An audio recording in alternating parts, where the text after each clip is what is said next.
As you are well aware, this summit is a joint effort by the Department of Defense, the United States Department of Agriculture, and the University of Maryland. It is now my pleasure to introduce one of your co-hosts, Mr. Tommy T. Thomas.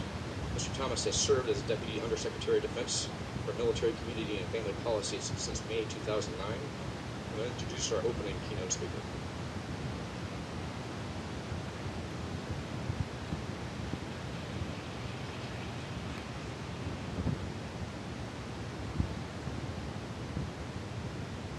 Good morning. Let me say that one more time. Good morning. I'm pretty excited about being here today. And first off, let me thank President Moat, Dr. Heffron, and all esteemed colleagues. I'm looking forward to an exciting 2 days up here in Maryland, discussing and collaborating on military family issues. It's my pleasure to welcome all of you this morning to the National Leadership Summit on Military Families. Not that many years ago, our nation's military community was one largely of conscripts who served for a few years and then returned to civilian life. They were single men. In fact, in the early 1800s, Army officers were not allowed to marry until they reached the rank of captain. Enlisted men required a commander's permission before they could marry.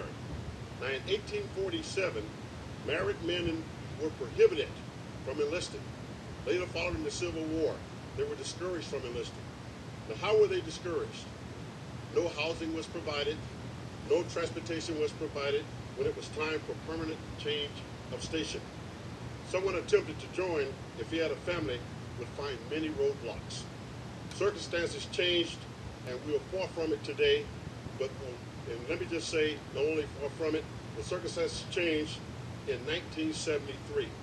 Now, with the establishment of the all-volunteer force in 1973, leadership quickly realized that while the military services recruited soldiers, sailors, airmen, Marine, men and women service members, the decision to stay within the service rests around the table, and it was with the family members around the table. If we were to retain the service member and build a professional force, we had to retain the family. Since that epiphany, the Department of Defense and the military services have revolutionized support to families through changes in policies, programs, and services.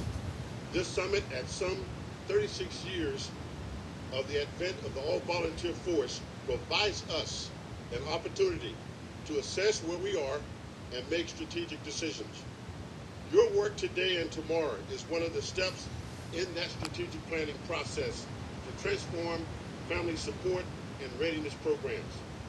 Our desired outcome is more effective, productive ways for coordination, and also looking at